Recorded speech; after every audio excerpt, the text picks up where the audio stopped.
Hello दोस्तों, आप सबका फिर से स्वागत है हमारे चैनल में। और आज हमारा टॉपिक है क्रोएशिया का वीज़ा प्रोसेस क्या है।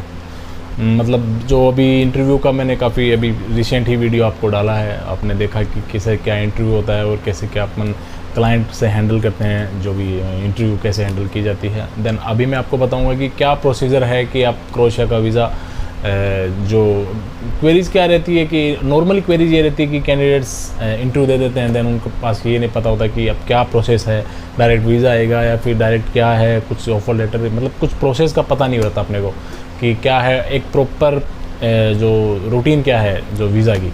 तो मैं आज वही बताने वाला हूँ आपको। मोस्टली क्रोएशिया में क्या होता है, क्रोएशिया नहीं ऑलमोस्ट सबका नहीं, पूरी यूरोप का हर कंट्री का अलग अलग सेटअप है। रोमानिया का अलग है, पोलैंड का अलग है, क्रोएशिया का अलग है, सर्बिया का अलग है। तो आज सिर्फ हम बात करेंगे क्रोएशिया के वीज़ा की प्रोसेस के बारे में। तो क्रोएशिया में मोस्टली क्या करते हैं, जैसे कि मैं एक क्लाइंट हूँ और मुझे क्रोएशिया जाना है, तो मैं क्या करूँगा, जो भी रिलेटेड एजेंसी है या फिर कंपनी है उनसे कॉन्टैक्ट करूँगा। देन जो भी डिमांड है उसके रिगार्डिंग मैं इंटरव्यू दूँगा। इंटरव्यू के बाद में अगर मेरा सिलेक्शन हो जाता है तो मुझे ऑफर लेटर या एग्रीमेंट जो भी है वो रिसीव हो जाता है। उस पर मैं साइन होता है कैंडिडेट्स का। देन उसके बाद वो कंपनी में चला जाता है। जैसे ही उनका डॉक्यूमेंट सबमिशन होता है, कंपनी से मेल आ जाता है कि भाई जो भी कैंडिडेट है उसका पीसीसी रिक्वायर्ड है। पीसीसी जो होता है police verification certificate, police verification certificate होता है जो भी उनका पासपोर्ट ऑफिस में अपॉइंटमेंट लेना पड़ता है। देन उसके बाद जो इंक्वायरी लोकल थाने में आती है, देन उसके बाद उसका पीसीसी सबमिशन चला जाता है पासपोर्ट ऑफिस से, फिर वो बन के आती है। देन वो पीसीसी रिक्वायर्ड होती है और पीसीसी के बाद उसको अपोस्टल बोलते हैं। अपोस्टल जो मैं आपको अभी कुछ देर में उसका पीसीसी के बारे में दिखाऊंगा कि क्या पीसीसी होता है और क्या उसका अपोस्टल होता है, जो कि दिल्ली से करवाना पड़ता है। अपोस्टल होने के बाद में हम कंपनी में डॉक्यूमेंट जमा हो जाते हैं। देन उसके बाद ऑलमोस्ट जो मिनिमम जो टाइमिंग होता है वो 45 डेज़ का होता है। सबमिशन अपॉइंटमेंट का जो के बोलते हैं, उसको इनविटेशन बोल सकते हैं या फिर एग्रीमेंट बोल सकते हैं, एग्रीमेंट पेपर बोल सकते हैं। वो एक तरह से हाफ वीज़ा बोल सकते हैं अपन उसको। वो आ गया तो मान लो कि आपके ऑलमोस्ट हाफ प्रोसेस वीज़ा की कंप्लीट हो चुकी है। तो इनविटेशन का मिनिमम टाइम होता है 45 डेज़, और कभी कभी 2 महीने 2.5 महीने भी लग जाते हैं, क्योंकि कई उतार चढ़ाव रहते हैं वीज़ा प्रोसेस के अंदर। जैसे आपको इनविटेशन रिसीव होता है, इनविटेशन का भी मैं आपको अभी कुछ देर में आपको फुटेज दिखाऊंगा कि इनविटेशन किस टाइप का इनविटेशन होता है और उसकी कैसा क्या दिखता है, आपको आइडेंटिफाई करने में काफ़ी आसानी होगी। वो मैं आपको अभी थोड़ी देर में बताऊंगा। देन उसके बाद आपको इनविटेशन मिल जाता है, पीसीसी आपके पोस्टल हो गई है। उसके बाद आपको वीएफएस करवाना पड़ता है। वीएफएस एक अपॉइंटमेंट होता है जो आपको एम्बेसी में या फिर रिलेटेड उनकी जो संस्था है वहाँ पे आपको आपकी फ़ाइल जमा होती है। फाइल में जैसे कि आपका ऑफर लेटर हो गया, आपकी पीसीसी हो गई, आपका जो इनविटेशन वीज़ा है वो हो गया, कुछ 1-2 डिटेल्स और होती हैं, वो आपकी फ़ाइल रेडी होती है और उसका ऑनलाइन अपॉइंटमेंट निकलता है। उसकी डेट जब भी अवेलेबल रहती है आपके पास आ जाती है। उसका कुछ फिक्स अमाउंट होता है, फ़ीस होती है, वो पे करनी पड़ती है। वो होने के बाद वीएफएस में फ़ाइल जमा हो जाती है। उसमें भी एक टाइम लिमिट होती है, 45 से 50-60 डेज़ की होती है, जिसमें वीज़ा स्टैंपिंग होता है। वहाँ वीज़ा अप्रूवल होने के बाद वीज़ा स्टैंपिंग होता है। उसमें कोई इंटरव्यू वगैरह ऐसा कुछ नहीं रहता। रोमानिया में अभी वहाँ पे कस्टमर कैंडिडेट्स को क्वेश्चंस वगैरह करते हैं कि आप किस कंपनी में जा रहे हो, आपका एग्रीमेंट क्या है, आपने इंटरव्यू दिया था, आपको काम का नॉलेज है, बहुत सारी क्वेश्चंस है। और उसमें बहुत सारे वीज़ा अभी कैंसिल भी कर रही है एम्बेसी। बट क्रोएशिया में ऐसा कुछ नहीं है।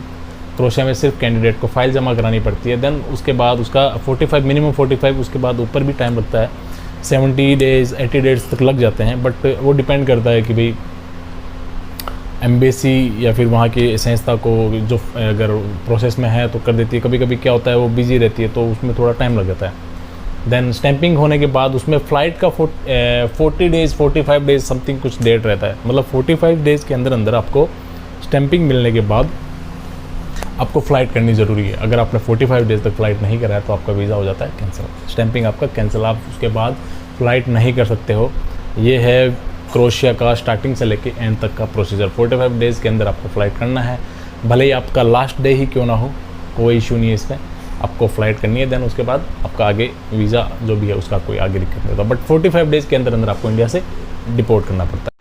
चलिए गाइस, आपको दिखाते हैं कि क्रोएशिया का PCC, apostle and work permit कैसा क्या शो करता है। तो सबसे पहले मैं आपको, मेरे पास कुछ एग्रीमेंट पेपर और पीसीसी वगैरह पड़े हैं, तो मैं आपको ये दिखा देता हूँ। जैसे कि सुभाष कुमार से इसका दिखा देता हूँ मैं आपको। ये पीसीसी है, कैसा पीसीसी दिखता है और कैसा क्या उसका प्रोसीजर होता है। जैसे प्रोसीजर मैंने आपको बता दिया है। अभी पीसीसी ऐसा शो करता है, देखिए जो पासपोर्ट ऑफिस से जारी होता है ये, इसमें साफ साफ लिखा हुआ है। ये अब जारी हुआ है 16 मार्च में ये जारी हुआ है 2023 को, ठीक है। और इसमें क्या क्या मेंशन रहता है, इसमें कैंडिडेट का नाम मेंशन रहता है, जैसे कि यहाँ पे नाम लिखा हुआ Subhash Kumar Saini, snow father name जो भी है। देन उसके बाद यहाँ पे पासपोर्ट नंबर मेंशन होता है, ये पासपोर्ट नंबर है कैंडिडेट के।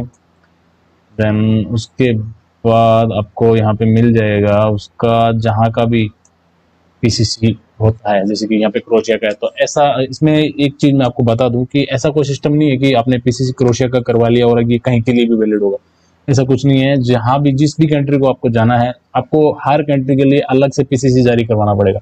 जैसे कि आपने क्रोशिया का पीसीसी जारी करवाया है और आप चाहते हो कि आपका यहाँ पे काम नहीं हुआ और आप दूसरी कंट्री या मान लो कहीं भी, मान लो जैसे कि अपन मान लेते हैं रोमेनिया आप लगा रहे हो, तो रोमेनिया के लिए वैलिड नहीं होगा, वहाँ के लिए आपको अलग से पीसीसी करवानी पड़ेगी। हर कंट्री के लिए अलग पीसीसी होता है, तो ये पीसीसी हो जाता है। देन उसके बाद हम चलते हैं पोस्टल। ये पोस्टल पीसीसी मिलने के बाद अलग से करवाना पड़ता है, जो दिल्ली में होता है और ये गवर्नमेंट ऑफ इंडिया के थ्रू होता है। और ये पोस्टल पीसीसी मिलने के बाद कोई भी करवा सकता है, जरूरी नहीं कैंडिडेट सी जाए, ये कोई भी करवा सकता है। तो इसमें कोई वो ज़्यादा कोई वो मैटर नहीं, एजेंसी भी करवा लेती है, कभी कैंडिडेट्स को भी भेज देते हैं करवाने के लिए। तो इसका प्रोसीजर 1 से 2 दिन का है, दैट्स इट। 1 से 2 दिन में ये पोस्टल अपने को मिल जाती है। देन उसके बाद मैं आपको दिखा देता हूँ सुभाष का, आपको मैं एग्रीमेंट पेपर दिखा देता हूँ जो भी मुझे रिसेंट ही मिला है। मैं आपको डेट भी दिखाऊंगा कब का मिला हुआ है, ये कैसा एग्रीमेंट पेपर होता है। इसको इन्विटेशन भी बोल देते हैं और इसको बोल सकते हैं अपन एग्रीमेंट पेपर भी बोल सकते हैं। देखिए ये होता है इन्विटेशन और एग्रीमेंट पेपर।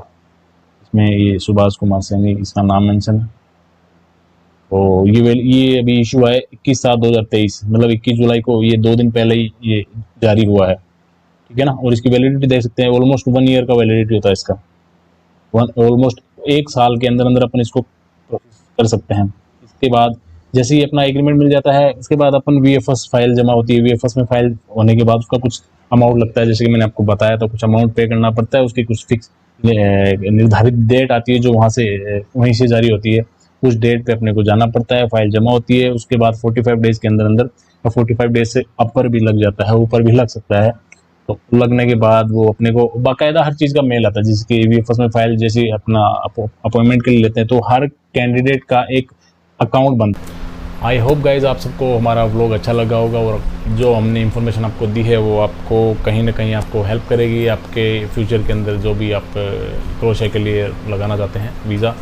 तो पूरी मैंने आपको बता दी है स्टार्टिंग से लेकर एंड तक की जर्नी, क्या क्या स्टेप आपको लेने पड़ते हैं। तो आई होप आपको काफ़ी क्लियरिफाई हो गया होगा। और भी अगर आपसे इस चीज़ से रिलेटेड आपको, या फिर इस चीज़ से, या फिर कहीं और दूसरी कंट्री से रिलेटेड, या वीज़ा किसी भी ओवरसीज़ रिलेटेड कोई भी इन्फॉर्मेशन आपको चाहिए, तो आप मुझे कमेंट बॉक्स में डाल सकते हो। मैं आपकी कोशिश पूरी करूँगा कि आपकी पूरी की पूरी क्वेरी आपको स्टार्टिंग से लेकर एंड तक आपको क्लियरफाई करूँ, और हो सकता है मैं उसके ऊपर वीडियो बना के आपको पूरा अच्छे से क्लियर कर सकूँ। I hope so guys. तो अभी के लिए इतना ही, और आपको हमारा वो लोग अच्छा लगा हो तो प्लीज़ लाइक करें, फॉलो करें और सब्सक्राइब करें। और तब तक के लिए बाय, थैंक यू।